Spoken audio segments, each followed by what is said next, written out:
Eu tenho aqui o prazer enorme de convidá-los a assistir a conferência de abertura, para a qual nós temos a presença do professor Pedro Guilherme Rocha dos Reis. O professor Pedro Reis é associado em Educação e Ciências no Instituto de Educação da Universidade de Lisboa.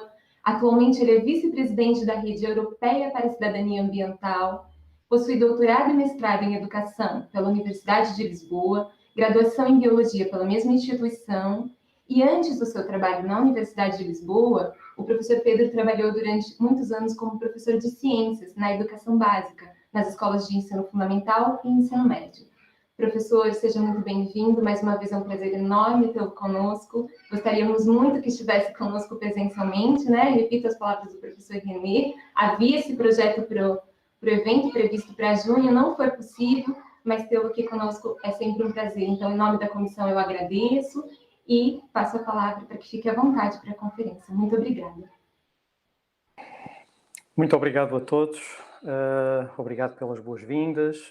Gostava também de começar por agradecer à Faculdade de Educação e muito em especial ao Grupo Formar Ciências, nomeadamente na pessoa da professora Alessandra Viveiro, com quem tenho estabelecido relações profissionais e de amizade há longos anos. Logo, agradeço imenso o convite para participar neste encontro. Gostaria também de cumprimentar todos os colegas presentes dos diferentes níveis de educação, das diferentes escolas. Um abraço a todos. Logo, o que eu irei apresentar tem a ver precisamente com o meu trabalho. O meu trabalho já de bastantes anos. Eu vou apenas partilhar aqui uma apresentação que tenho. Creio que são capazes de ver já. Logo, a minha apresentação tem precisamente então a ver com o trabalho que desenvolvo há vários anos, nomeadamente no que diz respeito a um trabalho estreito com escolas, com professores, com alunos do ensino básico e do ensino médio também. Logo, muito associado às questões do empoderamento cidadão de todos os alunos e professores. Logo, esta minha comunicação tem a ver com contribuições do ensino das ciências, em geral, para a promoção da cidadania ambiental. Este trabalho resulta, precisamente do que a Alessandra já referiu, do trabalho que temos desenvolvido na Rede Europeia para a Cidadania Ambiental. Eu aproveito também para dizer que coloquei no próprio bate-papo, no próprio chat do YouTube, onde estão a ter acesso a esta sessão, coloquei duas hiperligações. Essas duas hiperligações permitem acessar um livro que é gratuito, produzido precisamente por esta Rede Europeia para a Cidadania Ambiental. É um livro da Springer e que podem baixar gratuitamente quem tiver interesse em fazê-lo. Logo, esta rede europeia reúne 130 especialistas de 38 países, de diferentes áreas disciplinares, e isto é também um aspecto que nós consideramos particularmente interessante e forte desta rede europeia, o facto de integrar pessoas de diferentes áreas disciplinares que vêm desde a psicologia, a sociologia, a biologia, a física, a química, a geografia, diferentes áreas, no sentido realmente de discutirmos este conceito de cidadania ambiental e também de qual a forma de contribuirmos para a educação de cidadãos ambientais. Logo, pegando precisamente nesse conceito de cidadania ambiental, em que consiste então um cidadão ambiental?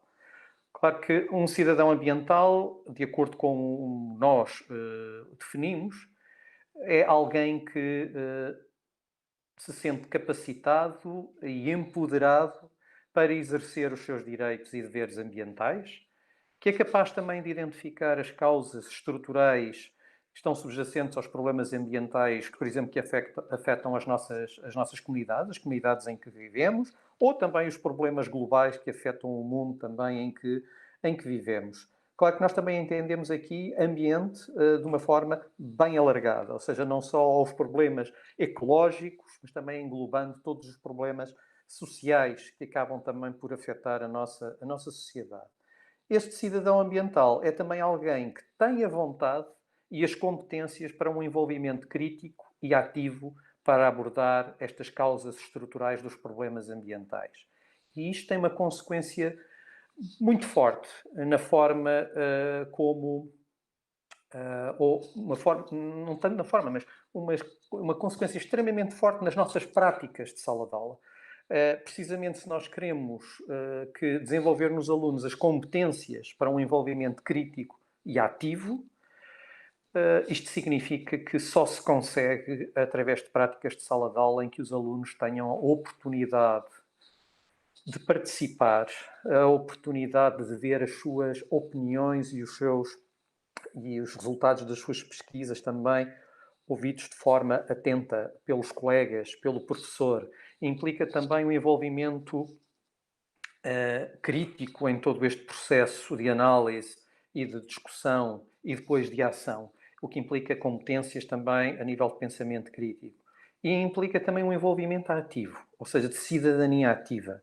Claro que não vamos obrigar as pessoas a agirem, não? Eles irão agir se tiverem vontade e se sentirem que é oportuno fazê-lo. Mas, de qualquer forma, é importante que todos eles se sintam empoderados para tal e capacitados para tal. E que este cidadão ambiental será alguém que pode atuar individualmente e coletivamente por meios democráticos. Isto é extremamente importante, ou seja, a ação de que eu vos irei falar e que temos e que venho trabalhando há bastantes anos, na minha prática de investigação e prática também como docente e como cidadão, recorre a métodos democráticos. Logo, os meios que referimos aqui passam por democracia, passam por criação em contexto de sala de aula e em contexto também comunitário de ambientes de respeito, de tolerância pelas diferentes opiniões, pelas características também diferentes de cada um dos cidadãos, dos alunos, dos professores. E um cidadão ambiental implica também que tenha em consideração a justiça inter e intrageracional. O que é que isto significa? Ou seja, justiça intergerações, entre as diferentes gerações. Ou seja, que os principais agentes desta geração não comprometam, através da sua ação, o futuro das próximas gerações.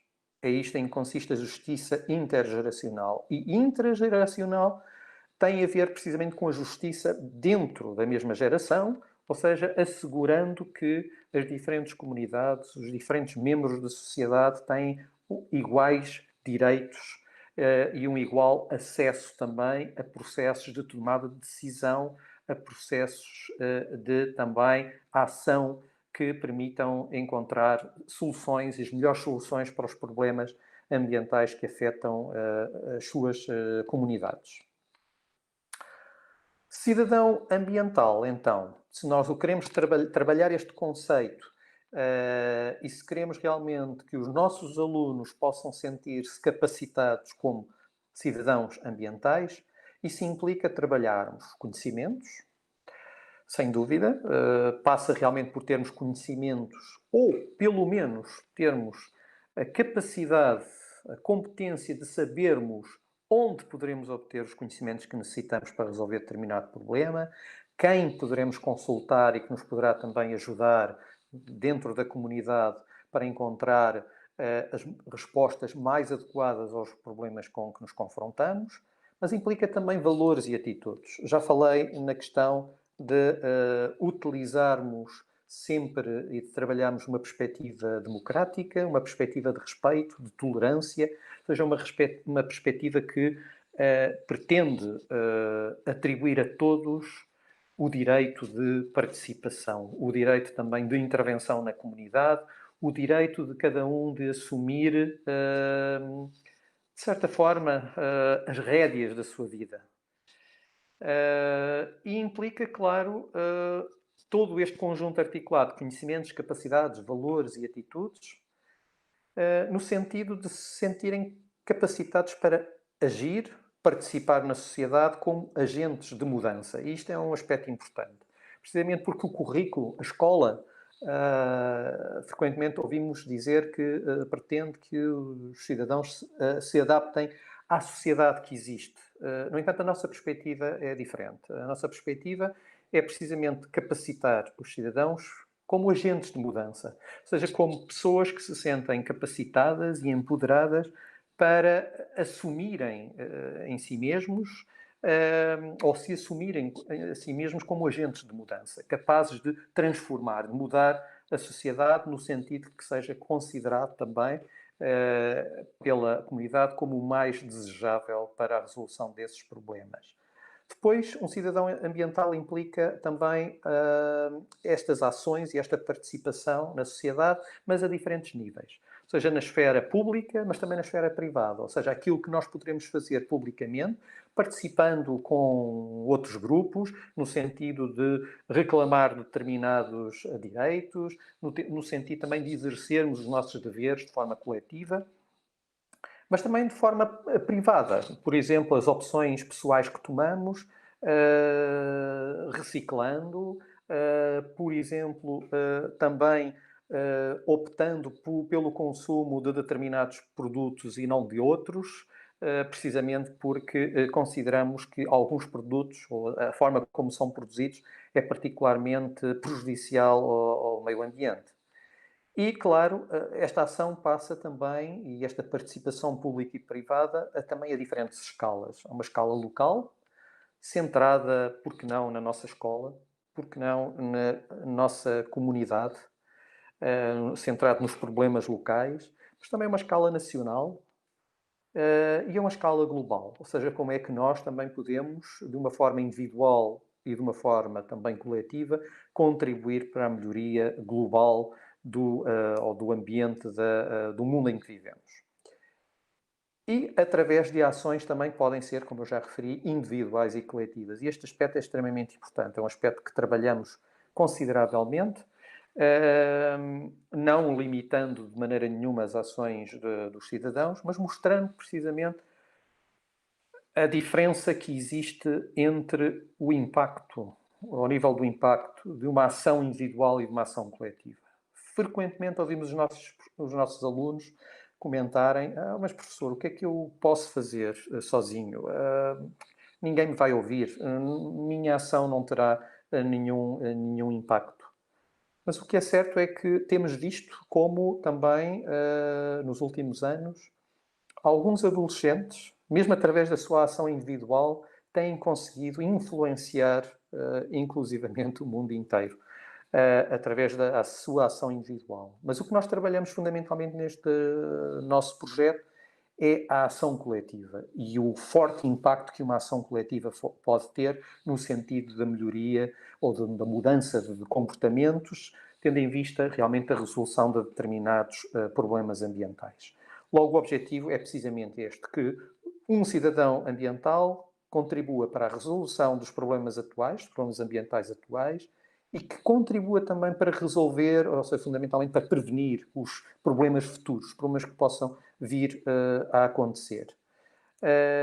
E como tal, que como fim último pretende-se que um cidadão ambiental desenvolva um relacionamento saudável com a natureza, não comprometendo precisamente o ambiente das gerações futuras e contribuindo para a melhoria do ambiente em que vive a geração atual. Depois, claro que todo este processo de educação para a cidadania ambiental envolve fortemente a ação e a capacitação e o empoderamento dos alunos para a ação. Claro que esta ação, e já irei esclarecer este aspecto, é uma ação que pode consistir e assumir várias formas. Pode assumir, ou seja, os alunos são apoiados nas suas ações, são iniciativas que partem dos alunos e que contam com o apoio de professores, contam com o apoio também de vários agentes da comunidade, de acordo com as suas competências, que apoiem os alunos nas ações que querem desenvolver no sentido de contribuir para a resolução dos problemas ambientais da sociedade e das comunidades onde vivem. Logo, estas ações podem consistir em, por exemplo, a organização de grupos de pressão ou lobbies, que acabem por redigir cartas, petições, mas também realizar boicotes. Por exemplo, não consumindo determinado produto químico cuja produção é feita de uma forma bastante nociva, bastante prejudicial para o meio ambiente. Há pessoas que optam, por exemplo, também por boicotes. Isso agora depende das ideias de cada um e das ações que cada um decida, mas há pessoas que decidem, por exemplo, evitar o consumo de carne, precisamente pelo grande impacto que a produção animal tem no ambiente do nosso planeta. Mas as ações podem passar também por tentativas, por iniciativas que pretendem educar outros, por exemplo, através de publicação de cartazes, de intervenções nas redes sociais, produção de blogs, de vídeos, de sessões de esclarecimento, por exemplo, em prefeituras, em escolas, em comunidades, panfletos, várias formas. De tudo isto eu irei apresentar-vos depois exemplos feitos precisamente por alunos de diferentes contextos, em diferentes contextos e de diferentes locais. Pode passar também por participação em iniciativas de voluntariado. Também vos irei dar um exemplo disto. Propor soluções inovadoras para determinados problemas. E, claro, também por aquilo que são as nossas decisões individuais, a mudança dos nossos próprios comportamentos no sentido, por exemplo, de reciclar, reutilizar, reduzir, aumentar a eficácia energética dos locais em que vivemos ou dos locais em que trabalhamos. Logo, são diferentes as ações possíveis. E quando falamos em ação, há também um conceito que aparece muito atualmente, que é o conceito de ativismo, que nós também utilizamos. Eu sei que no Brasil o conceito de ativismo tem uma conotação negativa por causa das produções da obra de Paulo Freire, em que para Paulo Freire ativismo ele associava uma ação sem reflexão. Não é essa a nossa perspectiva, claro. Logo, nós utilizamos o conceito de ativismo como precisamente ações coletivas de resolução democrática e fundamentada de problemas socioambientais, problemas sociocientíficos. Logo, também pode ser designado por ação sociopolítica. Logo, trata-se precisamente de apoiar, de estimular os alunos, os professores, os cidadãos em geral, no sentido desta ação sociopolítica. E aqui há alguns aspectos que eu gostaria de sublinhar. A ação coletiva, precisamente pelo seu forte impacto, pelo impacto que pode ter. Resolução democrática, não violenta, ou seja, estamos aqui a falar de um ativismo que é pacífico, um ativismo que recorre precisamente a instrumentos de resolução democrática, logo passa por discussão, passa por construção coletiva e colaborativa de soluções para os problemas que identificamos e uma resolução democrática e fundamentada. Este aspecto é extremamente importante. Fundamentada porquê? Porque é baseada em ciência, baseada em dados científicos. Não é só porque eu penso que, ou eu acho que. Não, é fundamentada. Já irei descrever várias situações e mostrar como é que poderemos apoiar os alunos neste tipo de projetos. Claro, como preparar então os alunos para esta ação sociopolítica? Passa por, ao longo das nossas aulas, ao longo dos vários anos de escolaridade, promovermos aprendizagens sobre controvérsias de ciência, tecnologia, sociedade e ambiente, para que os alunos consigam compreender a rede extremamente complexa de interações que a ciência e a tecnologia estabelecem entre si, estabelecem por sua vez também com a sociedade e com o ambiente. Compreender também aspectos de natureza da ciência, ou seja, o que é a ciência, como é que funciona, como é que nós, cidadãos, podemos participar nestes processos, nestes empreendimentos da ciência. Depois passa também por um conjunto de atividades que podemos propor nas nossas aulas, passa por atividades de discussão, em que os alunos possam precisamente sentir-se livres para colocar as suas opiniões, para as fundamentar. Este aspecto é sempre importante. Pedimos sempre que os alunos fundamentem as suas opiniões em dados concretos. Propor também atividades de representação de papéis que permitam aos alunos tomarem a consciência do que poderão ser os valores, as ideias de cada uma das pessoas ou grupos de pessoas implicados numa determinada controvérsia ou num determinado problema ambiental. Atividades também que envolvam a resolução de problemas, com o objetivo, claro, de desenvolver capacidades de investigação, de pesquisa, é esse o termo que utilizam mais no Brasil, capacidades de pesquisa, discussão e argumentação, de tomada de decisões, de comunicação. Tudo aspectos decisivos, tanto da ciência como também da cidadania. Uma cidadania participativa, ativa. Depois, simultaneamente, ou até numa fase seguinte, envolver os alunos em pesquisas primárias e secundárias. O que é que isto significa? Ou seja, pesquisas em que os alunos vão recolher dados diretamente do meio, isso são investigações ou pesquisas primárias.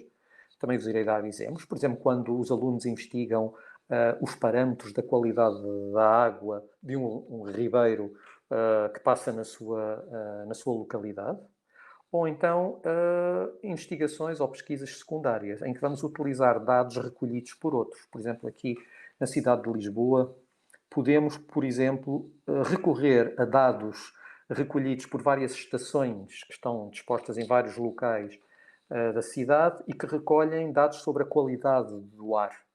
Logo, podemos precisamente envolver os alunos na análise desses dados e na discussão de possíveis causas dos problemas que existem ao nível da qualidade do ar e de possíveis soluções também para esses mesmos problemas. Logo, o objetivo aqui é precisamente que os alunos tomem decisões e defendam e planeiem ações, mas de uma forma sempre fundamentada em dados científicos. E depois, claro, para nós, para os alunos, para os professores saberem realmente como agir, que ações podemos realizar, se passa por tomar conhecimento, por fornecer exemplos de ações sociopolíticas realizadas por outros alunos, noutros locais, com outros professores, precisamente para vermos o que é possível fazer, o que é que outros conseguiram fazer, de maneira a que nós também consigamos desenvolver a vontade, o poder, a capacidade de realizarmos algo semelhante nas comunidades onde vivemos. E, claro, um aspecto decisivo também é que os próprios alunos se sintam apoiados nestas iniciativas, apoiados pela comunidade escolar, apoiados também pela comunidade em geral, pelos vários agentes da comunidade e que podem apoiar os alunos neste tipo de iniciativa. Por exemplo, porque não que os próprios cientistas que trabalham sobre determinados temas possam colaborar com os alunos em projetos que são da iniciativa dos próprios alunos. Porque não também os elementos da prefeitura possam também apoiar os alunos no desenvolvimento destas ações. São apenas alguns exemplos. Logo, podemos considerar mesmo que a capacitação ou o empoderamento dos cidadãos, como no âmbito desta cidadania ambiental, constituem um imperativo social. Assim como também esta educação e a capacitação também para a ação transformadora, que se pretende que seja uma ação transformadora, de melhoria da sociedade em que vivemos. E é um imperativo social precisamente porque é decisivo para a resolução dos problemas que os alunos e os cidadãos em geral sintam a disposição e também a capacidade, o empoderamento para a tomada de decisões e para a ação. E algo extremamente importante é que frequentemente ouvimos os comentários dos cidadãos no sentido de que não sentem capacidade de intervenção, não sentem poder de pressão, de influenciar determinadas decisões. Logo, o nosso objetivo é precisamente que qualquer cidadão se sinta protagonista social, ou seja, atinja a capacidade de ter protagonismo social e de se envolver, porque não, em processos de investigação, de pesquisa, em processos de decisão também sobre questões ambientais. Logo, algo que nos move e que consideramos extremamente decisivo é a capacitação dos alunos como críticos e criadores de conhecimento, ou seja, que eles próprios se sintam que são capazes de analisar criticamente uma determinada situação, um determinado problema ambiental, mas capazes também de produzir conhecimento sobre essa situação, obtendo dados, obtendo também soluções que são depois colocadas em prática. Em vez de serem simples consumidores de conhecimento, que se limitam a receber de uma forma passiva as informações de outros. Porque neste caso o que estamos é precisamente a tornar cada vez mais dependentes os alunos, os cidadãos em geral, dependentes dos cientistas, dependentes dos políticos, dependentes de quem seja ou de quem tenha a capacidade depois de os convencer, de os influenciar. Esta capacitação como críticos e criadores de conhecimento é extremamente importante na sociedade em que vivemos, uma sociedade em que, através dos mídia, as pessoas são confrontadas com o que são muitas vezes apresentados como factos, mas que, no entanto, são informações erróneas, são informações distorcidas, manipuladas. Logo, a extrema importância dos cidadãos terem competências de pensamento crítico que lhe permitam analisar de forma crítica e ter alguma ideia sobre a veracidade ou não de determinadas notícias. E, claro, o nosso objetivo é precisamente que os professores estejam comprometidos com uma visão para a sociedade, ou seja, que se sintam mobilizados no sentido de serem também eles próprios construtores de currículo, ou seja, não se limitarem a utilizar o currículo tal como ele é proposto, mas utilizarem as margens de manobra que o currículo também nos dá para adaptarmos esse mesmo currículo à realidade local, à realidade do local onde vivemos, onde os nossos alunos vivem, aos problemas que sentem e precisamente para que tanto crianças como jovens sejam encarados e empoderados como cidadãos. A única diferença é que não podem votar, mas são capazes de ações extremamente eficazes, extremamente fortes, junto da sua família, dos seus amigos, junto dos círculos em que vivem. Logo agora, o que eu tenho e que eu gostava de vos apresentar e de conversar convosco, estou só aqui a regular o meu tempo, é precisamente falar sobre exemplos de iniciativas realizadas por professores de diferentes níveis de ensino, de diferentes países, precisamente porque trabalhamos não só, claro, nesta rede europeia, mas eu tenho trabalhado ao longo dos últimos 8 anos com uma rede bastante grande de professores de diferentes países, do Brasil, por exemplo, também, da Colômbia, de Angola, de Cabo Verde, de Espanha, Portugal, em que realmente todos nós temos em comum o facto de estarmos mobilizados para este tipo de ação sociopolítica, no sentido realmente de nos empoderarmos a todos nós e aos nossos alunos para a mudança da sociedade, para a melhoria ou eventualmente até para a superação dos problemas ambientais que afetam as nossas comunidades. E tenho aqui então alguns exemplos. Por exemplo, realizado pela CEL e pela Mónica Batista, um projeto que eu denominei de abelhas, com crianças de 8 anos. É que por vezes pensamos, este tipo de projetos de investigação, um projeto de ação sobre, na tentativa de resolver problemas no meio ambiente, isto só é possível com turmas muito especiais, com turmas de alunos selecionados. E logo eu vou começar precisamente por vos mostrar exemplos que contrariam essa ideia. E o primeiro exemplo é um exemplo feito, e todos estes exemplos que vos vou dar são todos feitos em escola pública ou universidades públicas, com uma única exceção de uma colega da Colômbia, da CISMAI. Tudo o resto, escola pública. Logo, neste caso, alunos de primária, 8 anos de idade, em que a professora, no centro de Portugal, uma zona rural, e a professora pediu aos alunos que identificassem um problema ambiental que, na opinião deles, afetasse o local onde vivem, para poderem trabalhar depois, durante o ano. E os alunos escolheram o problema do desaparecimento das abelhas. Eles vivem numa zona rural, as suas famílias trabalham na agricultura, os próprios alunos estão habituados a trabalhar a ajudar as suas famílias, logo eles escolheram esse problema. E então, durante algum tempo, pesquisaram sobre as possíveis causas desse problema, contactaram especialistas, que eles chamam especialistas da sua comunidade, ou seja, um engenheiro agrónomo, um elemento de um grupo ambientalista, procuraram elementos na internet, encontraram inclusive alguns artigos científicos sobre esse tema, e claro que os artigos científicos tinham linguagem complexa, e para tal entraram, para conseguirem compreender, tiveram, claro, o apoio da professora, desses tais também especialistas da comunidade, mas também entraram em contacto via videoconferência com um dos cientistas também que tinha realizado esse estudo. Logo, através dessa interação, foram desenvolvendo as suas ideias sobre as possíveis causas deste problema, do desaparecimento das abelhas, de possíveis soluções também para este problema. E muitas vezes pensamos, então, mas isto de cidadania ambiental, alunos de 8 anos, alunos de primário, o que é que eles podem fazer? Então estes alunos lembraram-se e pediram à professora que queriam fazer uma sessão pública, aberta à comunidade e aberta aos seus familiares. E nessa sessão pública apresentaram o que tinham investigado, o que tinham descoberto, as possíveis causas deste problema, mas também as possíveis soluções.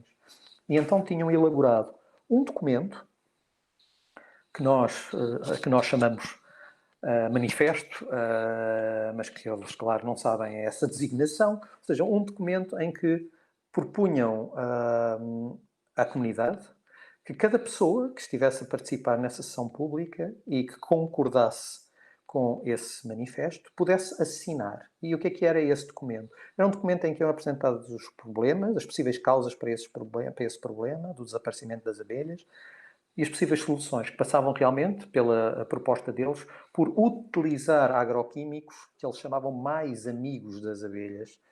E logo convidaram os participantes nessa sessão pública a assinarem, comprometendo-se a modificar as suas práticas agrícolas. Práticas que os alunos conhecem bem porque costumam participar também nessas práticas agrícolas. Ou que melhor exemplo de cidadania nós podemos ter, neste caso de alunos de 8 anos de idade. Podemos pensar depois também, bom, mas deviam ser alunos muito especiais. Logo neste caso, deste outro projeto, temos precisamente também numa localidade mais a sul, no interior de Portugal, uma zona também rural, em que, neste caso, o grupo de alunos, a turma de alunos, era uma turma que até tinha um currículo especial. Um currículo especial porquê? Porque eram alunos muito marcados por retenção, pela repetição, por reprovarem anos, pela reprovação, e também muito marcados por um grande desinteresse relativamente às atividades da escola. Eram alunos por volta de 14 anos, e a esses alunos, a professora propôs também a mesma coisa, que identificassem um problema ambiental que gostassem depois de trabalhar. E eles identificaram a qualidade, a poluição de um ribeiro que atravessa essa localidade. E então, com o apoio da professora, arranjaram uns kits muito simples, mas que permitem medir vários parâmetros da qualidade da água. Claro que identificaram vários poluentes e colocaram a hipótese de ser uma estação de tratamento de esgotos que desagua depois nesse ribeiro e que não estaria a funcionar bem.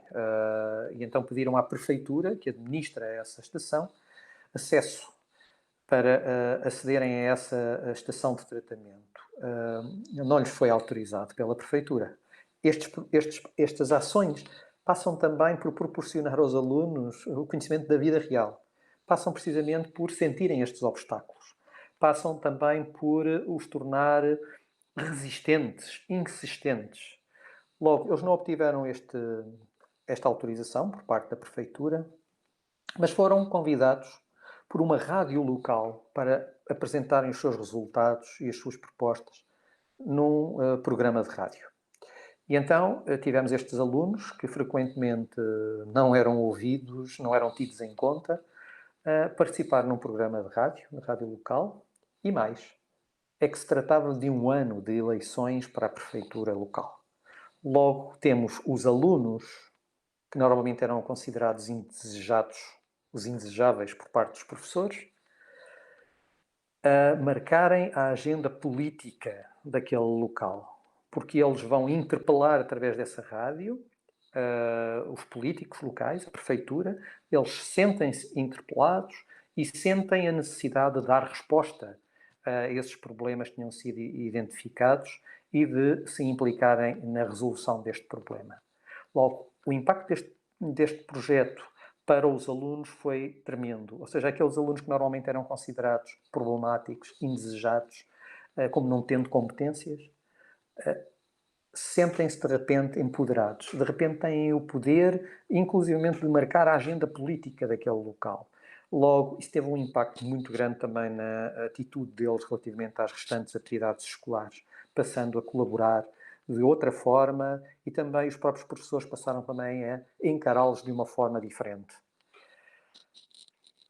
Depois, um exemplo que, neste caso, com o ensino médio profissional, feito pelo Nuno Albano, o professor, em que ele é professor de multimídia e logo os alunos têm que desenvolver no final como grande projeto, um projeto multimídia e neste caso, como forma também de ação sociopolítica, o Nuno pediu aos alunos que identificassem uma ONG, uma organização não governamental, que trabalhasse uma determinada problemática com a qual cada um dos alunos se identificasse. Logo, cada um dos alunos identificou uma ONG com a qual se identificava e desenvolveu precisamente esse projeto multimídia centrado nessa ONG. Ou seja, desenvolvendo cartazes, desenvolvendo um site, um website, desenvolvendo um vídeo, precisamente passando a mensagem dessa organização não governamental. Logo, dinamizando, contribuindo para a dinamização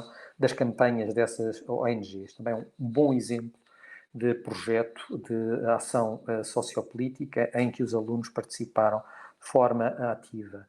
Depois, no Brasil, por exemplo, eu trouxe-vos aqui um dos exemplos, desenvolvido pela Ana Lúcia Moreira, da Universidade de Maringá, neste caso no ensino superior, em que envolveu os seus alunos na identificação também de problemas locais e depois na construção de trilhas ecológicas, mas trilhas ecológicas centradas precisamente de forma a estimular a discussão e a informação do público em geral sobre aqueles problemas ambientais e, eventualmente, também conduzindo-os depois também a poderem participar na melhoria dessas situações e contribuírem também para a resolução desses problemas. Depois, o Arlindo Monteiro, Cabo Verde, que envolveu os alunos, neste caso do ensino básico e do ensino também médio, na identificação de problemas ambientais de Cabo Verde e depois na realização de dramatizações e de vídeos também que colocaram no YouTube, discutindo o assunto e propondo mudanças de forma a realmente resolver vários problemas ambientais em Cabo Verde.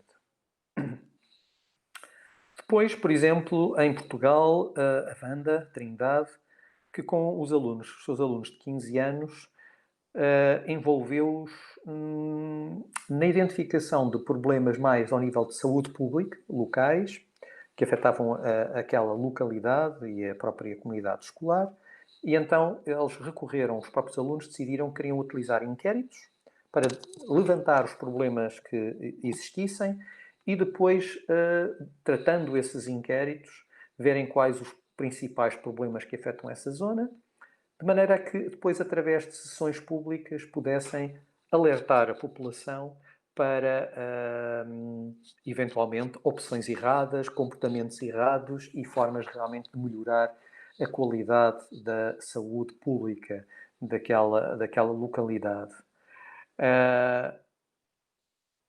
Temos também um exemplo com redes sociais, o caso da Cláudia Belchior, que em Cabo Verde desenvolveu um espaço aberto a qualquer pessoa no Facebook, em que precisamente publicava informação, fotografias impactantes, vídeos, com o objetivo de alertar para determinados problemas, de propor a discussão e de abrir a discussão, fóruns de discussão sobre esses problemas, como uma forma de se encontrarem possíveis soluções também para para esses problemas. Logo, diferentes projetos, neste caso o da CISMAI, na Colômbia, de Medellín, que também desenvolveu com os seus alunos, neste caso de uma escola, de um colégio privado, construíram blogs e sessões públicas também centradas nos problemas que eles identificaram, problemas ambientais locais. Às vezes, problemas tão simples como o facto, a quantidade, por exemplo, de comida que era desperdiçada no refeitório. Eles então desenvolveram campanha de forma a que se diminuísse consideravelmente esse desperdício alimentar. Ou outras questões como a quantidade de lixo que poderia ser deitado para o recreio e então também haver alguma intervenção a esse nível. Logo, problemas que os alunos consideram socialmente relevantes. E este é um aspecto extremamente importante, é que através deste tipo de projetos acabamos por permitir e por desenvolver nos alunos, porque os alunos muitas vezes perguntam-nos, professor, para que é que estamos a estudar isto? Isto para que é que serve? E através deste tipo de projetos mostramos fortemente a relação que existe entre o que se ensina na escola e a resolução dos problemas da sociedade, a resolução dos problemas que afetam as suas comunidades. Logo, a possibilidade e a probabilidade desses conhecimentos depois serem aplicados, transferidos para outras situações semelhantes, aumenta consideravelmente. E os alunos acabam por ver reforçada a percepção, o sentimento de que a escola é relevante, de que o ensino das ciências também é importante e socialmente relevante. Claro que nestes projetos nem tudo são grandes sucessos. Precisamente os alunos aprendem a viver situações reais do dia a dia. E era esta a ideia que eu queria passar-vos. É precisamente a de não deixarem de experimentar e de ver realmente o entusiasmo dos vossos alunos quando sentem que podem fazer a diferença. E todos nós podemos marcar a diferença. Muito obrigado.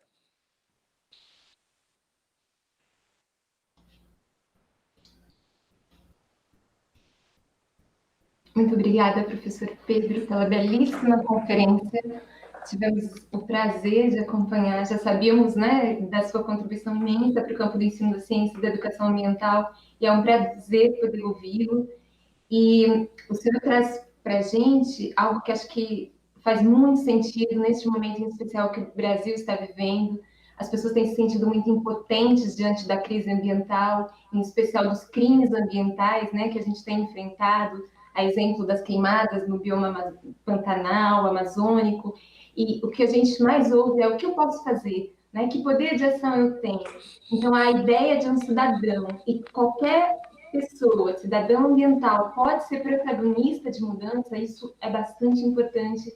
E o senhor traz exemplos que ultrapassam a discussão teórica, que muitas vezes a gente, né, tem uma distância, às vezes, entre aquilo que a gente discute na academia e a prática da escola, aquilo que as professoras e professores esperam para o cotidiano. Então, agradeço muito, né, pela sua fala tão rica. E aí eu queria aproveitar para dizer ao senhor que, assim, esse entusiasmo, ele é compartilhado com 180 colegas que estão nos acompanhando nesse momento, né? Alguns entram e saem aí por conta das conexões. E aí, nesse público, só para o senhor ter uma ideia, vou falar rapidamente de onde são as pessoas aí para ter ideia da diversidade, né? De pessoas com que a gente está conversando. Tem pessoas de diferentes lugares do Brasil, alguns citaram as cidades, aí eu vou comentar aqui que tem gente de Volta Redonda, no Rio de Janeiro, do Distrito Federal, Teodoro Sampaio, na região do Pontal do Paranapanema, de Londrina, no Paraná, Hortolândia, no interior de São Paulo, Rio de Janeiro, Irianápolis, em Santa Catarina, Teresina, Piauí, Tafé, no Amazonas, em Rio Claro e Matã, no interior de São Paulo, Belém do Pará, Paranavaí, no Paraná, gente da Venezuela acompanhando a gente, de Maceió, no Alagoas, Campo Mourão, no Paraná, Paracambi, no Rio de Janeiro, Nova Serrana, Minas Gerais, Santa Vitória, Minas Gerais, Mossoró, Rio Grande do Norte. Tem colegas do Espírito Santo e colegas de Portugal prestigiando o professor Pedro Reis. Entre essas pessoas, tem as mais diferentes profissões, nós temos professores e professoras e professores de educação básica, professores universitários da biologia, da física, da química, da pedagogia, educadores ambientais, gestores da educação básica, de secretarias de educação. Temos um público muito diverso, a quem agradecemos. Então, professor, agora a gente vai fazer o exercício de tentar trazer algumas questões que as pessoas estão apresentando, né, no YouTube. E aí nós temos uma equipe que está fazendo a organização dessas questões. Por isso a gente não vai citá-las nominalmente, né? Porque por conta do tempo a gente vai trazer alguns aspectos. Então vamos lá. Uma primeira pergunta, professor, ela se refere ao modo como as escolas portuguesas têm caminhado rumo ao que o senhor nomeou de cidadania ambiental, ou a formação do cidadão ambiental. Então a pergunta tem a ver com como as escolas de Portugal vêm trabalhando nesse sentido. O senhor acho que já trouxe alguns exemplos para a gente, mas talvez. E aí já vou trazer uma segunda questão, essa para nomeada da Glória e do Pete, que eles perguntam, diante do enfraquecimento do discurso de políticas ambientais, como engajar professores, estudantes e comunidade para a educação socioambiental? Professor? Muito bem, muito obrigado. Um forte abraço a todos. Muito obrigado pelas vossas questões. Claro que as escolas portuguesas têm-se implicado, alguns professores, tal como também se têm implicado no Brasil e noutros países. O objetivo, como viram e pelos exemplos que eu referi, é precisamente envolver alunos, e isto passa pela segunda questão que me fizeram, envolver os alunos na identificação de problemas que eles consideram socialmente relevantes. Ou seja, problemas ambientais que eles sintam que os afetam a eles próprios e às suas famílias. Logo, isso, de uma maneira geral, é o principal fator para um maior envolvimento dos alunos. Claro que nem sempre esses processos de ação são muito bem sucedidos, mas pelo menos cria-se essa ideia de que em conjunto, em colaboração, é possível, e utilizando os conhecimentos da escola, é possível analisarmos os problemas, identificarmos possíveis causas, mas também possíveis soluções. E, em conjunto, tentarmos melhorar as comunidades em que vivemos. Creio que isso é a base da cidadania e é a base da melhoria da nossa sociedade. E é extremamente importante porque envolve os alunos em processos que envolvem toda a turma, em processos de colaboração, em processos em que todos são livres de participar, de dar as suas opiniões, de se envolver. Isso é extremamente importante em sociedades em que as pessoas se encontram fortemente divididas e em que não há diálogo entre diferentes grupos.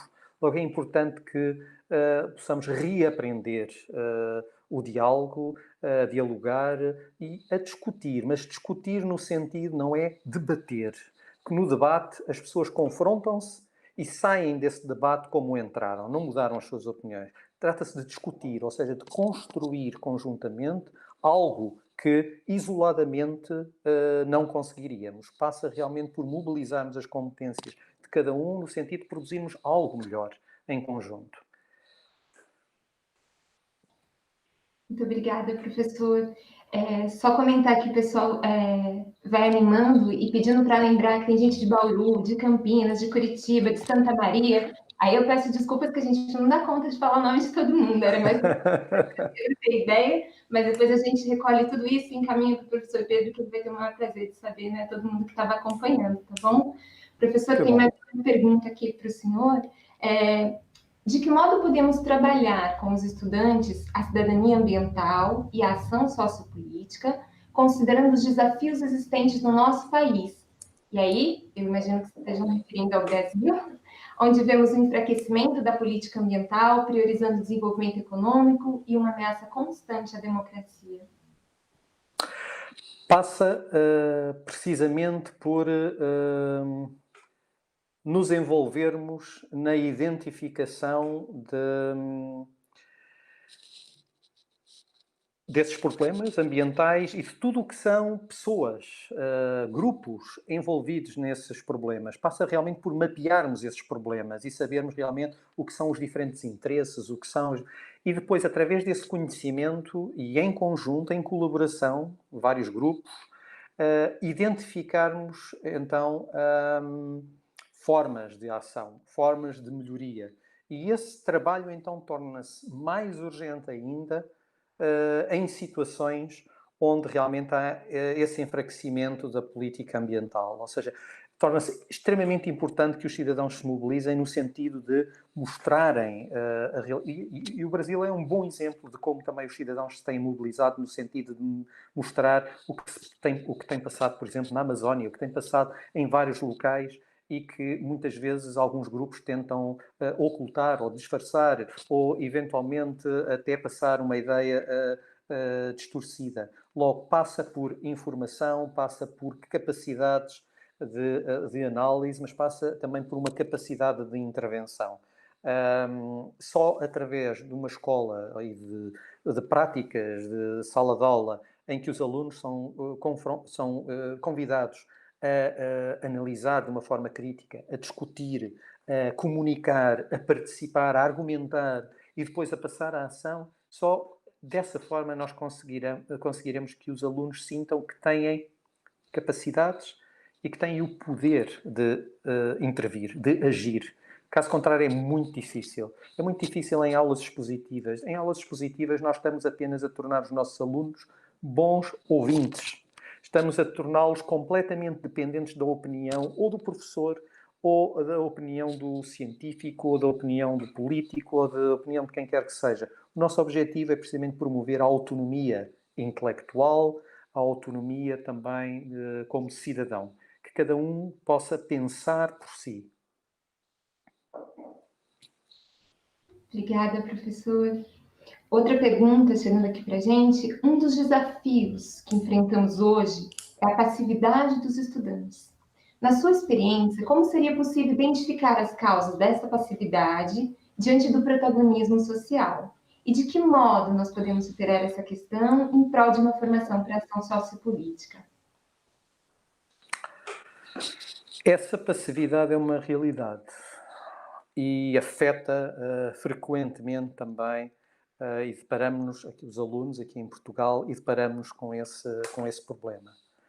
Logo, por vezes, essa passividade resulta também da forma como eles sabem que são também avaliados na sua escola. Eles sabem que são avaliados por, muitas vezes, memorizar algo e de ter um bom resultado no próprio teste.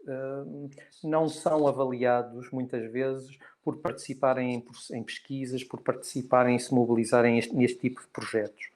Logo, por vezes, alguma apatia ou alguma passividade dos alunos poderia ser alterada porque eles, de uma maneira geral, procuram responder àquilo que o sistema avalia e àquilo que se traduz também em notas. Mas esse é um aspecto que, na minha opinião, é secundário. Há uma outra forma a que recorremos com alguma frequência, é precisamente ao tentar chocar os alunos com exemplos, com imagens, com casos concretos de pessoas, de testemunhos de pessoas que são chocantes.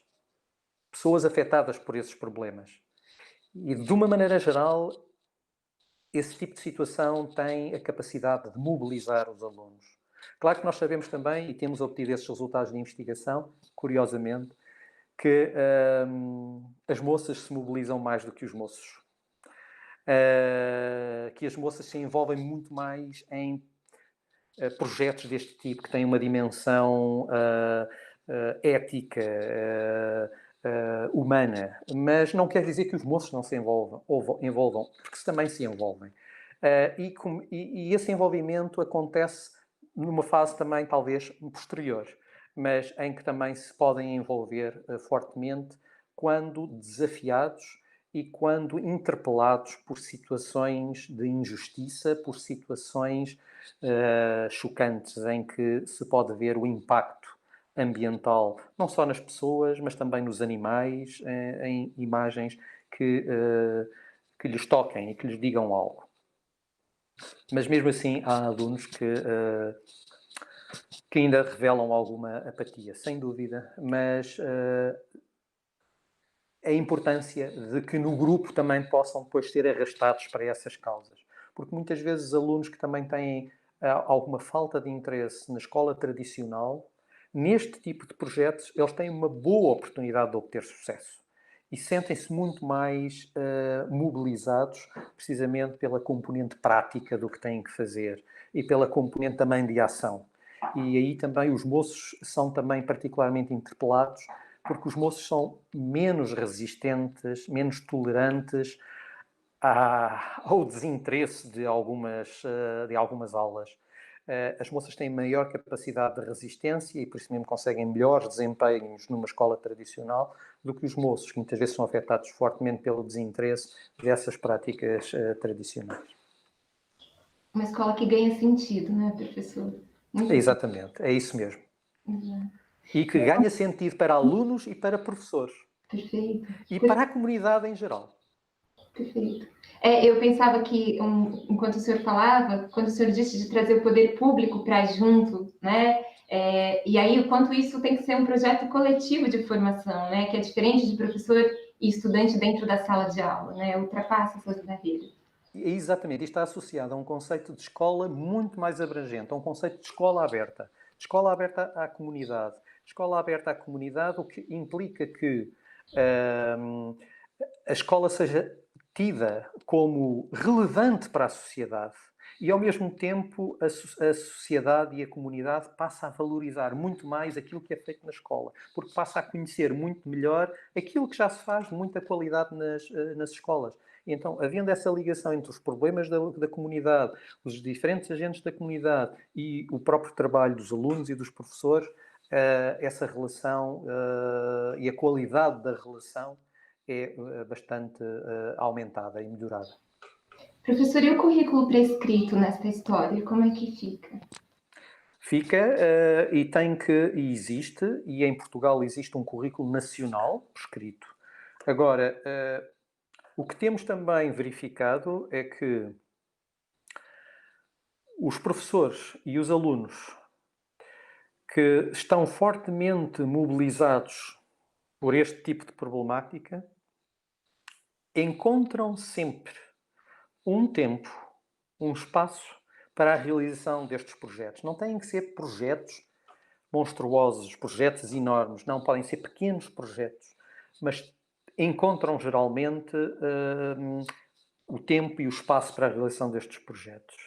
É claro que isso só acontece realmente com professores que tenham determinadas ideias fortes sobre o que eles consideram que deve ser a educação, como algo também de capacitação, de empoderamento, de mudança da própria sociedade, mas também uma ideia sobre o que deve ser a cidadania, ou seja, uma cidadania precisamente que seja também que aumente a capacidade dos alunos, o seu poder e que tenha também a capacidade de, nas suas mãos, mudar a própria sociedade e não estar só dependente de representantes que muitas vezes não representam mais ninguém a não ser a eles próprios. Que aqui no Brasil é um problema muito sério, acho que em muitos lugares, né? É em todo o lado, não é só no Brasil. Professor, mais uma pergunta aqui dos nossos participantes. Uma delas tem a ver com consumo, como trabalhar com os estudantes a necessidade de buscar produtos ambientalmente sustentáveis e de menor impacto, tendo em vista que o valor desses produtos é sempre superior ao convencional, como é que atua. E aí aproveito e trago já uma outra questão, que é como quebrar a visão dos estudantes como consumidores de informações em um momento em que o mundo passa por uma intensificação dos estudos à distância e em caráter remoto. Muito obrigado também por estas questões. Estudo à distância e de caráter remoto não significa acrítico. Pode ser na mesma crítico, pode ser na mesma interventivo, pode na mesma mobilizar os alunos, por exemplo, para a realização de uma determinada campanha servindo-se de redes sociais. Logo, as próprias redes sociais que acabam por trazer muito mal em termos de desinformação podem também, ao mesmo tempo, constituir um veículo para empoderar também os alunos como cidadãos. Agora, trabalhar nos alunos a necessidade de buscar produtos ambientalmente sustentáveis e de menor impacto. Muitas vezes a questão poderá até, mesmo se nós não quisermos e se tivermos este problema, se realmente os produtos ambientalmente sustentáveis e de menor impacto serem mais caros, do seu valor ser superior, passa muitas vezes por discutir também outros aspectos, como, por exemplo, a redução. Por exemplo, toda a quantidade de coisas que nós muitas vezes compramos e que são supérfluas e que acabamos muitas vezes por não utilizar. Logo, passa por refletir sobre tudo isso, passa por refletir sobre a nossa necessidade, muitas vezes, que nos é colocada na cabeça, de estarmos constantemente a mudar de celular. Porque o celular e muitos dos componentes do celular são inclusivamente, e que o celular depois que acaba por chegar às nossas mãos de uma forma relativamente barata, alguns desses componentes têm consequências na vida de muitas populações, por exemplo, em África. Porque alguns elementos químicos que são utilizados e são indispensáveis aos celulares são obtidos através de escravatura, ainda de repressão humana e de exploração humana, muitas vezes de crianças, por exemplo, em África. Ou logo passa para realmente conhecermos esses exemplos e de diminuirmos esta nossa pressão para o consumismo. Logo, esse é um passo também. E há na própria internet vários projetos que propõem precisamente situações, exemplos, problemas reais, esse dos celulares, mas muitos outros problemas que podem ser abordados em sala de aula e que podem levar também a uma diminuição também do consumo. Como eu já referi, não é o meu caso, mas tenho alguns colegas que decidiram pura e simplesmente deixar de consumir carne. Outros que deixaram de consumir algum outro produto, precisamente pelo impacto negativo que tem no ambiente. Claro que, ao mesmo tempo, analisamos estas situações, não temos que criar ingênuos. Analisamos estas situações porque também, eu sei que a produção de carne no Brasil permite que muita gente possa tirar o seu sustento, como é evidente. Mas muitas vezes o que criamos é a forma nada sustentável como umas 5 pessoas acabam por produzir e ser responsáveis pela produção de milhões de cabeças de gado, e não é essa renda que é dividida por todos. Logo passa realmente por uma reflexão sobre a sociedade em que vivemos, sobre os problemas de distribuição, porque muitas vezes não passa por produzir mais, passa sim por distribuir melhor aquilo que já existe e de forma a que também não existam desperdícios alimentares, de forma a que não se perca depois imensa quantidade de produtos, muitas vezes pelo simples facto de que o preço baixou e como o preço baixou, para subir artificialmente o preço, enterram-se toneladas de materiais ou deitam-se fora toneladas também de leite. Passa realmente por refletirmos sobre a sociedade em que vivemos e de realmente tentarmos ver até que ponto é que os nossos comportamentos não estão tão condicionados por uma visão economicista do mundo. Passa por abrir esses temas à discussão com os alunos. Excelente, professor. Que sociedade queremos, quem queremos ser, o que precisamos, de fato, né? O que temos, o que precisamos, os valores que a gente dá para cada uma das coisas, né? A educação em valores ganha muito nessa linha, né? Professora, a gente tem mais uma pergunta aqui. Primeiro um comentário e aí seguido de perguntas, né? Na sua fala, o senhor ressaltou a importância de formar um cidadão ambiental que seja ativista. Embora o significado atribuído ao termo ativismo não seja o mesmo encontrado na obra de Paulo Freire, podemos aproximar a ideia de ação transformadora da sua fala com a pedagogia transformadora de Paulo Freire? Quais as relações entre as ideias de Paulo Freire com essa ação transformadora proposta pelo senhor? E aí é uma fala da Ana Caroline Freitas.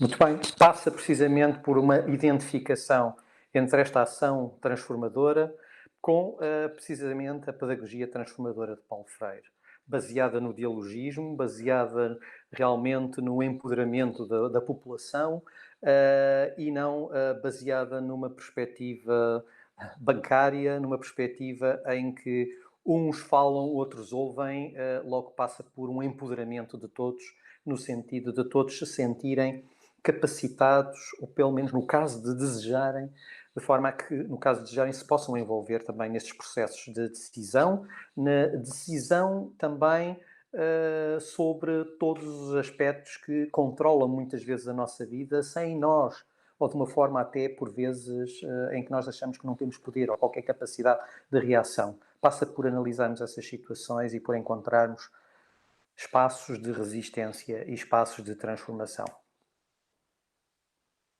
Só corrigindo, a Ana Caroline foi representada, mas é uma fala que está presente em vários dos colegas que estão trazendo ali para a gente, que estão presentes. Uma outra fala que apareceu, professor, foi fazendo uma relação e perguntando como é que ficam os objetivos do desenvolvimento sustentável diante de toda essa proposta, né? Como é que o senhor vê essa relação? Bom, ficam como objetivos e como objetivos são particularmente úteis.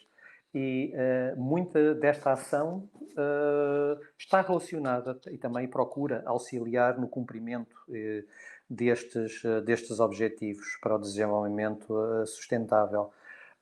Claro que nós sabemos, e muitas vezes, e por isso mesmo também eu não trouxe essa discussão para aqui, mas sabemos também de toda a perspectiva crítica que existe na América Latina relativamente ao conceito de sustentabilidade, claro, sem dúvida, mas muitas vezes no contexto europeu o conceito que se pretende também utilizar hoje em dia de sustentabilidade é precisamente também um conceito que pode ser uma utopia.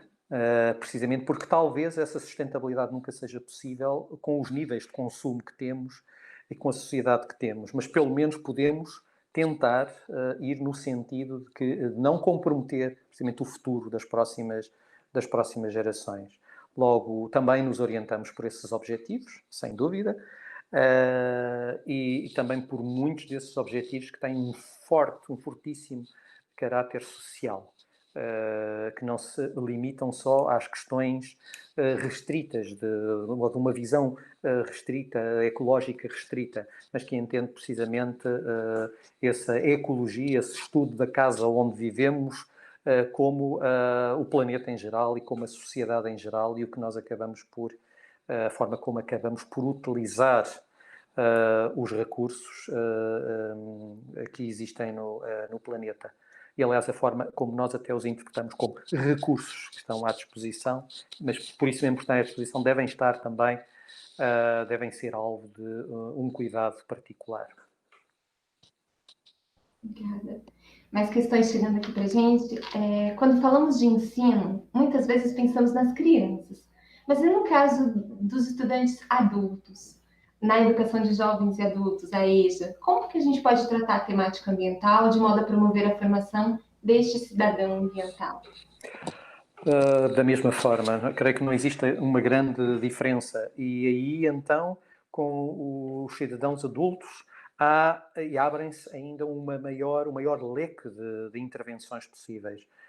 Mas passa também por os implicar nestes processos de pesquisa, em que eles possam recolher dados, estudar e mobilizar a ciência no sentido de compreenderem os problemas que afetam a nossa sociedade, porque a compreensão desses problemas não passa apenas pela utilização da biologia ou da química ou da física, mas passa também pela utilização de outra ciência, passa também pela utilização da história, passa pela utilização da sociologia, também da psicologia, no sentido de se encontrarem problemas para os problemas que afetam as comunidades. E acho que os jovens adultos, os adultos em geral, também podem ser motivados para os problemas que afetam as suas famílias, que afetam os locais as comunidades onde vivem. Logo, pela mesma... Claro que aí também existem depois outras limitações. É que muitas vezes Esses jovens adultos e esses adultos são pessoas que trabalham, por exemplo, na indústria que representa a fonte de poluição. Mas como qualquer cidadão, claro, como tal, podem até recusar-se a abordar esse tema porque sentem que estão a pôr em causa o seu emprego. Bom, sem dúvida, é que a qualidade do ambiente também depende da qualidade do ambiente na minha casa e da qualidade do ambiente, do meu próprio ambiente. Logo, há que ter tudo isso em conta. E há que ter, não é desistirmos, mas é tentarmos ver formas de, mesmo nessas situações, de vermos até que ponto é que não poderá ser feita alguma alteração de forma a melhorar as condições. Porque eles poderão não querer comprometer o seu emprego, sem dúvida, mas ao mesmo tempo que não estão a comprometer a qualidade de vida da sua família nesse aspecto, estão a comprometer a qualidade de vida noutro aspecto, por exemplo, comprometendo o ambiente e afetando toda a sua família. São problemas complexos que não se discutem só assim, são problemas extremamente complexos que envolvem uma rede extremamente intrincada de ligações, mas há que, o primeiro passo é precisamente compreender essas ligações, compreender tudo o que está em causa para, eventualmente, se conseguir encontrar alguma solução. E soluções essas que, nestes casos, serão forçosamente soluções também coletivas, não soluções individuais. Acho que vai ao encontro do que o senhor dizia de envolver a comunidade, né? Porque a EJA envolve as pessoas que estão ali no cotidiano da escola, no entorno da escola em geral, então é um projeto de sociedade, né? Mais do que um projeto de ensino e aprendizagem dentro de um contexto específico. Exatamente, Alessandra, é isso mesmo. Professor, outra pergunta aqui, estamos cansando o senhor aí. Não, tudo bem. Vamos lá, mais um pouquinho. Uma outra questão, se o senhor acredita que as pesquisas acadêmicas nos campos do ensino de ciências e da educação ambiental apresentam certas lacunas no que se refere à valorização de questões locais, à escala local, priorizando questões mais globais? E como se dá essa relação local-global nas pesquisas da área?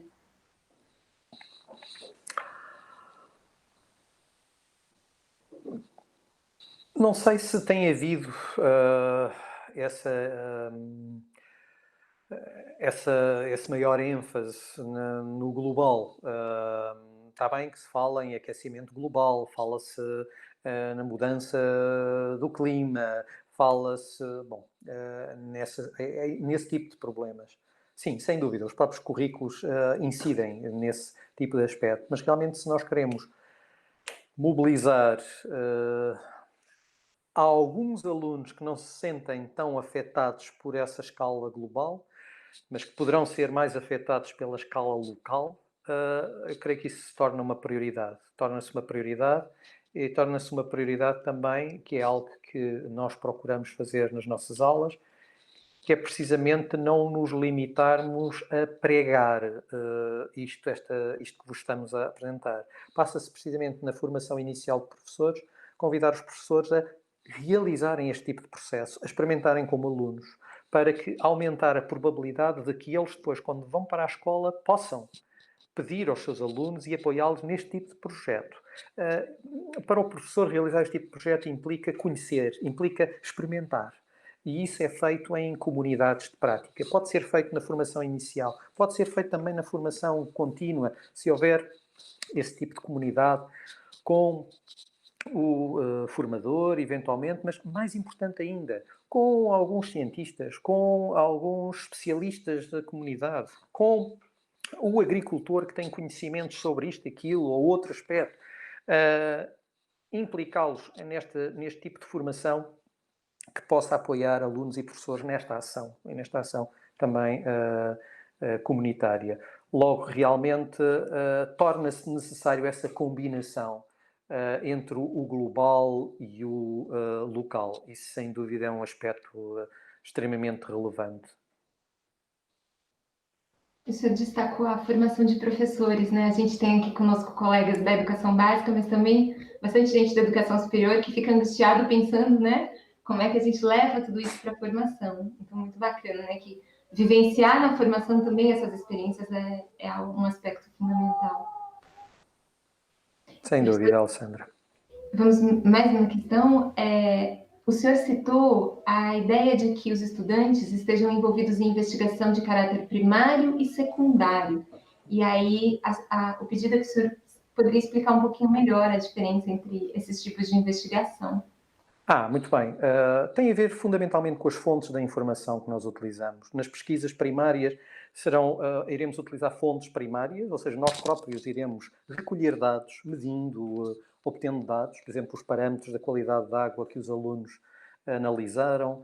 Pode passar também por analisar, e há projetos em que isso é feito, por exemplo, de implicação dos alunos em projetos de ciência cidadã, em que fazem um levantamento do que são as espécies animais ou espécies vegetais que existem em determinadas zonas, mas pode também passar pela utilização de fontes secundárias, ou seja, fontes recolhidas por outros. A análise, por exemplo, dos tais dados da qualidade do ar em diferentes estações, diferentes zonas da cidade de Lisboa, por exemplo, ou outros dados também que poderemos analisar. É apenas essa a diferença. Obrigada, professor. Tem um pedido para que o senhor comente um pouquinho sobre o papel das controvérsias científicas no ensino de ciências, na educação ambiental, na formação sociocognitiva, emocional e atitudinal dos estudantes. Isso daria para muitas destas sessões. Claro que a discussão das controvérsias sociocientíficas foi desde 1995, o meu grande tema de investigação e de ação, mas também vos digo que cheguei à conclusão que é extremamente importante precisamente discutir essas controvérsias, analisá-las para que o cidadão possa conhecer as diferentes pessoas, os diferentes grupos envolvidos, desenvolver competências de análise, de discussão, de argumentação, mas não basta ficarmos pela discussão das controvérsias. E eu senti necessidade, a partir de uma certa altura, verifiquei que não era necessário, porque os alunos podiam discutir, mas depois não se sentirem empoderados para passar à ação e continuarem com aquela ideia de que não conseguimos ter qualquer intervenção, não conseguimos fazer nada. Sim, sabemos que isso acontece, mas nós não temos poder. Logo daí, o ter passado para a questão da ação sociopolítica. É um passo seguinte. Discussão, a questão das controvérsias é extremamente importante. Compreender as controvérsias, mas também é importante depois passar à ação no âmbito destas controvérsias. Logo passa também pela utilização, pelo papel das controvérsias, sem dúvida. Logo é um aspecto que vem enriquecer as controvérsias, mas não basta analisá-las, não basta discuti-las. É preciso também tentar agir, atuar realmente no sentido de melhorar essas situações. Perfeito. A crise está aí, né, professor? A gente precisa agir rapidamente, né? Saímos do campo da reflexão, do pensamento sobre, mas a ação se torna bastante urgente e importante. Uma outra questão, comentando sobre a base teórica utilizada na ideia da cidadania ambiental, se ela é semelhante ao que a gente conhece como educação ambiental crítica aqui no Brasil. E aí, a educação ambiental, aqui a gente tem tratado muito, né, de três grandes macro tendências de educação ambiental, né, assim, da conservacionista, paradigmática e crítica. É muito comum a leitura do texto do Araras e Lima, que vai discutir essas macro tendências, e as pessoas estão perguntando sobre essa aproximação da educação ambiental crítica com a discussão de cidadania ambiental. Claro que tem aproximações também e tem em conta esses diferentes ramos, mas também o que eu vos convido, aliás, eu coloquei no início desse chat do próprio YouTube, coloquei lá a hiperligação para o livro, logo poderão ver o que poderão ser também as bases mais teóricas desse conceito. Mas o mais importante neste processo e nesta rede de educação para a cidadania ambiental é precisamente motivar para a cidadania ambiental. E se nós tivermos essa perspectiva crítica, que a utilizemos no sentido realmente de prepararmos os cidadãos ambientais nessa linha e de acordo com essa linha. Logo, de maneira nenhuma, a nossa linha é uma linha que limite as perspectivas. Não, o nosso objetivo é precisamente mobilizar pessoas, e mobilizar no sentido de melhorarmos a sociedade em que vivemos e de empoderarmos os cidadãos no sentido dessa melhoria. Uma outra questão, professor, na sua opinião, como as empresas e o setor público podem auxiliar nestes pequenos processos em prol de ativismo e da ação sociopolítica em relação à logística reversa e aos 4R, por exemplo? Claro que o ideal é precisamente que haja essa mobilização e essa responsabilização de todos e essa tomada de consciência de todos no sentido da melhoria das condições em que vivemos. E claro que será ótimo que as próprias empresas se mobilizem no sentido de diminuírem, por exemplo, a sua pegada ecológica, no sentido realmente de diminuírem os seus impactos negativos. Logo, podemos até considerar que muitas dessas empresas acabam por fazê-lo por pressão da própria opinião pública e porque sabem também que é algo que a sociedade, em termos gerais, acaba já por começar a exigir tanto do próprio Estado como das próprias empresas. Logo, uma empresa que pretenda ter uma imagem positiva, sem dúvida que o procurará fazer. E também, o mesmo digo através de um governo. Um governo que queira ter uma imagem positiva também o procurará fazer, como é evidente. Claro que eu acho até que é um imperativo moral, ético, que qualquer empresa, que qualquer governo se implique na melhoria das condições de vida das suas populações e do ambiente em geral. Já não só pensando na sua imagem, não é? Mas é um imperativo ético e moral de qualquer cidadão. Principalmente desses que têm maiores responsabilidades e têm um impacto muito maior também na sociedade, positivo e negativo, infelizmente. Perfeito, professor. Eu queria ir encerrando, né, essa sessão de perguntas e falas, primeiro agradecendo a todas as pessoas, né, que foram colocando seus comentários, suas perguntas. A gente foi tentando atender a todas elas, espero que a gente tenha conseguido. E aí eu queria perguntar, professor, se o senhor poderia contar para a gente um pouquinho da sua ação junto à Rede Europeia para a Cidadania Ambiental, do trabalho. A gente acompanha o senhor nas redes sociais, né? Tem ações em países para além da Europa, como isso funciona e como é que o Brasil pode entrar nessa história. O Brasil já tem participado, porque precisamente temos tido convidados especiais do Brasil. O próprio professor Luís Marcelo, de Rio Claro, participou como um convidado especial de uma das nossas sessões. Logo, fundamentalmente, o que nós fazemos é criar situações de reunião, de trabalho também, muitas vezes à distância, mas muitas vezes também presencial, em que colocamos estes 130 especialistas em conjunto, dialogando, e começámos por dialogar até na própria construção, definição do conceito de educação ambiental. Depois, fase a fase, tentando discutir e implicar todas estas diferentes perspectivas, não só no conceito de cidadania ambiental, de educação para a cidadania ambiental, de modelos possíveis para a educação para a cidadania ambiental, passando também depois por, e estamos agora numa fase em que iremos passar também à implementação desses modelos, à avaliação desses modelos, e depois à construção também de relatórios, de formas realmente de influenciar também decisores políticos. Decisores políticos também têm sido sempre implicados nestas reuniões. Sempre que temos reuniões num país em que participam todos estes elementos, são convidados para participar também nessas reuniões decisores políticos desse país, de forma a tentarmos implicá-los neste processo. Mas é interessante precisamente pelas diferentes perspectivas, porque culturalmente há perspectivas também diferentes relativamente a estes temas ambientais e até mesmo a temas mais relacionados com a própria ação. O passar à ação é visto de maneira muito diferente, por exemplo, em antigos países do Bloco de Leste.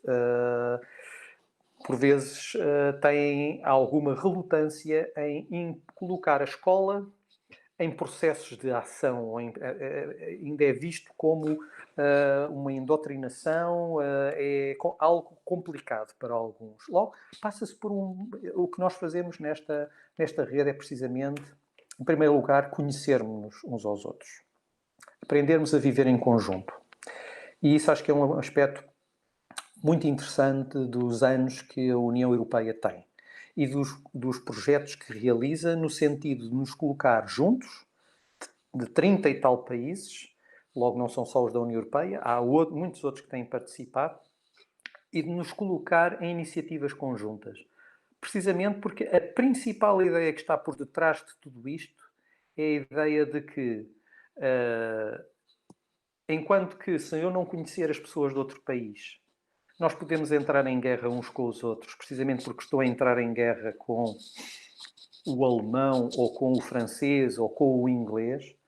Mas agora nós, se alguma vez entrássemos em conflito com algum país, estaríamos a entrar em conflito com o amigo A, ou o amigo B, ou o colega C, ou o colega D. Logo, há uma personalização forte das pessoas. Logo, dificilmente isso acontece. E estes projetos também têm contribuído, os projetos de intercâmbio, por exemplo, entre as universidades, para um melhor conhecimento e uma mistura dos próprios países. Creio que 13% das pessoas envolvidas, de jovens envolvidos em intercâmbios entre países na União Europeia, acabaram por se casar ou ter algum tipo de relação ou ter filhos com pessoas de outro país. Logo, isso traz laços entre os países que dificilmente se poderão destruir e que passa realmente por, em conjunto, criarmos essa tal comunidade que a Alessandra referia. Essa comunidade e comunidade que possa sentir em conjunto os problemas e procurar também em conjunto soluções para esses problemas. Professor Pedro, muito obrigada. A gente agradece, os participantes lá no YouTube estão, assim, aclamando, certamente a gente estaria agora dando uma salva de palmas, né? Então, em nome das pessoas participantes, das 160 pessoas que estão assistindo agora, eu agradeço. Muito bem. Aclamo. Eles estão a pedir para se colocar agora, nesta fase, o link que se tinha colocado no início. Eu agora aqui não tenho acesso a esse link, mas a Alessandra provavelmente terá e conseguirá colocar outra. Eu vou tentar aceder à parte do YouTube, que eu tenho a hiperligação, e vou deixar lá outra vez essa hiperligação. Também, para quem quiser, pode entrar em contacto comigo através do meu e-mail. Basta procurarem em Pedro Rocha Reis, Universidade de Lisboa, e eu terei imenso prazer em vos enviar o PDF desse livro. Muito obrigado.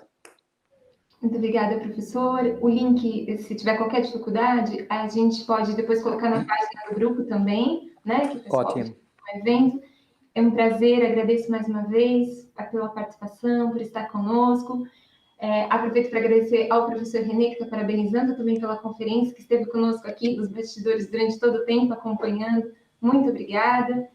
Professor, a gente agradece, esperamos encontrar em outras oportunidades, espero que pessoalmente.